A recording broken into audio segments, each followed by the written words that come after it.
കൃഷ്ണ രാജി നൽകി സന്തോഷത്തോടെ ഇറങ്ങി വരുന്ന വരവാണോ? ഞാൻ പറയാം. ഞാനും സകുടുംബം ബഹുമാനപ്പെട്ട മുഖ്യമന്ത്രിയും കുടുംബത്തെയും കണ്ട് ക്രിസ്മസ് നവവത്സര ആശംസകൾ നേർന്നു. 2.5 വർഷം മന്ത്രിയായിരിക്കാനായിരുന്നു LDF ധാരണ. അതനുസരിച്ച് കഴിഞ്ഞ നവംബർ 19 തന്നെ ഞാൻ രാജ്യസന്നദ്ധത അറിയിച്ചിരുന്നതാണ്. എന്നാൽ നവകേരള സദസ് ഉൾപ്പെടെയുള്ള പരിപാടികൾ നടക്കുന്നതുകൊണ്ടായിരിക്കാം എന്നോട് മന്ത്രിസ്ഥാനത്ത് തുടരാനാണ് ബഹുമാനപ്പെട്ട മുഖ്യമന്ത്രിയും LDFും നിർദ്ദേശിച്ചത്. ഇന്നലെ നവകേരള സദസ്സിന്റെ സമാപനമായിരുന്നു.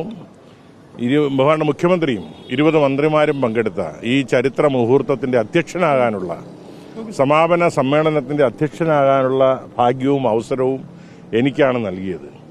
ഏതായാലും അതിൽ പങ്കെടുത്തതിന് ശേഷം ഞാൻ ബഹുമാനപ്പെട്ട മുഖ്യമന്ത്രിയെ കണ്ട് രാജി സമർപ്പിക്കണമെന്നാണ് ആഗ്രഹിച്ചിരുന്നത് ഇന്നലെ തന്നെ. അപ്പോൾ ഇന്നാണ് കാണാൻ സമയം നൽകിയത്. മനസ്സിൽ മുഖ്യമന്ത്രി രാവിലെ കണ്ടു. ഞാൻ രാജി സമർപ്പിക്കുകയാണ് ഉണ്ടായത്. ഇനി തുടർന്ന് ഞാൻ MLA എന്നുള്ള തിരുവനന്തപുരം നഗരത്തിന്റെ MLA ആണ്. തിരുവനന്തപുരം സെക്രട്ടേറിയറ്റ് ഉൾപ്പെടുന്ന നിയമസഭാ മണ്ഡലത്തിലെ MLA ആയി തന്നെ ഞാൻ നിങ്ങളോടൊപ്പം തന്നെ ഇവിടെ തന്നെ ഉണ്ടാവും. കൂടുതൽ നിയോജക മണ്ഡലത്തിൽ സജീവമായി പ്രവർത്തിക്കാനുള്ള അവസരമാണ് ഇപ്പോൾ കൈവന്നിരിക്കുന്നത്.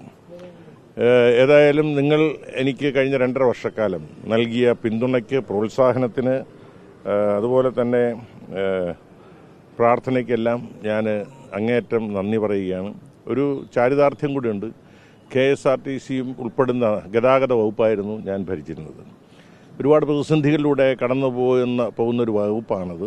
എങ്കിലും ഇന്നെനിക്ക് ചാരിതാർത്ഥ്യമുണ്ട്. കാരണം ഈ മാസത്തെ ശമ്പളം പൂർണ്ണമായി ഇന്നലെ വരെയുള്ള കഴിഞ്ഞ മാസത്തെ ശമ്പളം ഈ മാസമാണ് കൊടുക്കേണ്ടത്. ഈ മാസം 30-നാകമാണ് കൊടുക്കേണ്ടത്. പക്ഷേ ഇന്നലെ കൊണ്ട് തന്നെ മുഴുവൻ ജീവനക്കാർക്കും മുഴുവൻ ശമ്പളവും കൊടുത്തു. 1 രൂപയുടെ പോലും കുടിശ്ശിക ഇല്ലാതെ, ശമ്പള കുടിശ്ശിക ഇല്ലാതെയാണ് മന്ത്രിസ്ഥാനത്ത് ഇറങ്ങാൻ കഴിയുന്നത് എന്നുള്ളത്, രാജി സമർപ്പിക്കാൻ കഴിഞ്ഞു എന്നുള്ളതിൽ എനിക്ക് അതിയായ ചാരിതാർത്ഥ്യമുണ്ട്.